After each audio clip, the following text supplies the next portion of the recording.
Can I or should I use a rowing machine if I have a back injury? Should I buy my own machine or should I just plan on using the one that's at the gym? What are split and stroke rate? And how do I use the machine? And especially, how do I know if I'm even doing it right? These are really common questions for a beginner who's a little bit worried about getting involved with the machine, wondering if it's the right decision for them to make. In fact, I get a lot of those questions in the comments, and so I wanted to make sure that we just address them right here, right now. First time here, welcome to Dark Horse, where we build better humans through rowing so that you can do great things with your life. Probably the number one question that comes up in our comments quite a bit is, can I row with a previous existing back injury? The answer is yes, and I'm actually living proof of that. I had a really bad back injury in 2012. Ironically, thanks to a chiropractor who was performing malpractice, not because of the training that I was doing, which is unfortunate, but a good lesson learned that I can relay to you guys. Yes, it's absolutely possible if you've had a previous back injury to row for a number of reasons. One, it actually strengthens your erectors, the muscles that run the side of your spine and are helpful for stabilizing that spine, and your entire posterior chain, which is really important because that's quite weak in a lot of people.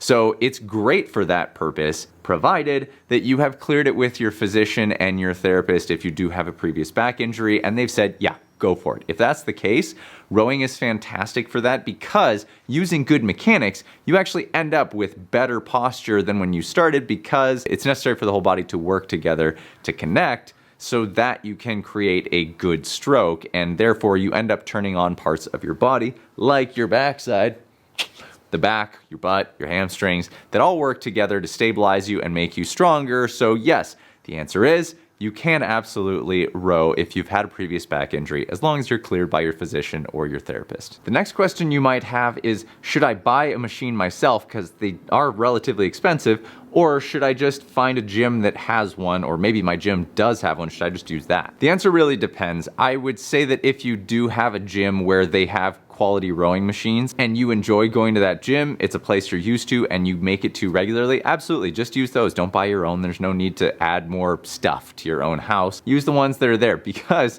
they're almost always available since a lot of other people aren't using them. If you're more of a lone worker outer and you enjoy being at home in your garage, your basement, or you have a busy life and so it's important that you get your workouts at home, absolutely consider picking up a machine for your house. There are two things I would ask you to consider. Number one, always check the used listings in whatever your area is. See if somebody is selling a used model of whatever you want. That's always the first place I would look because you can often find a really good discount on some of these machines that are generally not in any kind of bad way.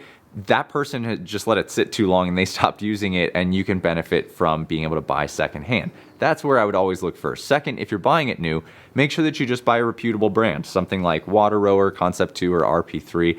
Any of those machines are gonna give you pretty good resale value because let's say a year down the road you decide, it's not my thing, I didn't use it as much as I thought. You can often resell them without really losing any money because they're such high quality machines. You'll end up retaining a lot of that value, you can sell it, and it's really like you basically paid just a small deposit to hold it for a while if you resell it. What is stroke rate? What is split? I hear people talking about these things, but I don't understand what they are, and it kind of worries me that I don't know what they are.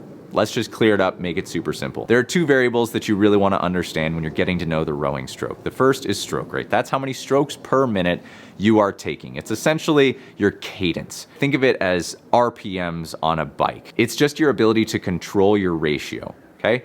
A general range is 16 to 34. Somewhere in there, you're gonna find your sweet spot depending on what the workout should be. Below that, you're very slow. Above that, you're moving probably too fast for your needs. So that's stroke rate, simple. Split is simply your measure of speed. How fast are you going? It's measured in per 500 meters. How long would it take you to go 500 meters at this given output with how hard you're pushing right now? The lower the number, the faster you're going. A minute 15 is faster than 2 minutes and 30 seconds. Your goal is to, the better you get, lower that split so that you understand how fast do I move and how fast can I move depending on the workout. What about how to actually execute a good rowing stroke, and then how are you supposed to even know if you're doing it right? That's a great question. Allow me to try and unpack the magnitude of that in a very short period of time. Okay, to take a good stroke, there are 4 important positions that you really need to understand to grasp how this whole thing works together. Once you get them, you'll be great. You'll be good to go. We have the catch, the drive, the release, and the recovery. The catch, that's the drive. This is the release. and then the recovery. Each serves a very specific purpose. Learn them, love them. You'll get the stroke down in no time. Number one, the catch. This is the front of the stroke. It's the most important part of the stroke. To get this right, you want to make sure you have a nice neutral back. Back is flat, hips behind the shoulders, knees tracking underneath the arms, arms straight, and then you need to tension into the lat. Here's what I want you to do. Take your thumbs, place them in your sides, like you're digging into your sides, and go, ha, ha, ha, ha. You should feel your sides push out on your thumbs, ha. That push out, ha, ha, is the tension that you need right before you take the stroke. So every time you're gonna think, ha, that takes you into the drive, where you're gonna start by pushing with the legs. Once the legs are about to finish, then you're gonna swing the hips open, 11 to 1, that's where your body swings, and then finally bring the arms into the body. That's the drive. That takes you to the release. Pretty self-explanatory. We're releasing the handle, but you're gonna do that with the arms only. So you finish the stroke, arms release by themselves. Once those arms are away, you are going to then close the hips. Notice this part is really critical. You have to get the arms and then the hips over before the knees bend. If the knees bend first before either of those things happen, you're gonna end up in a lot of trouble, and it creates a lot of up and downstream problems.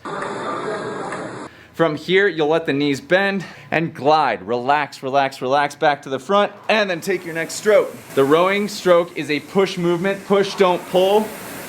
That's why you are the PDP Army. Push, don't pull.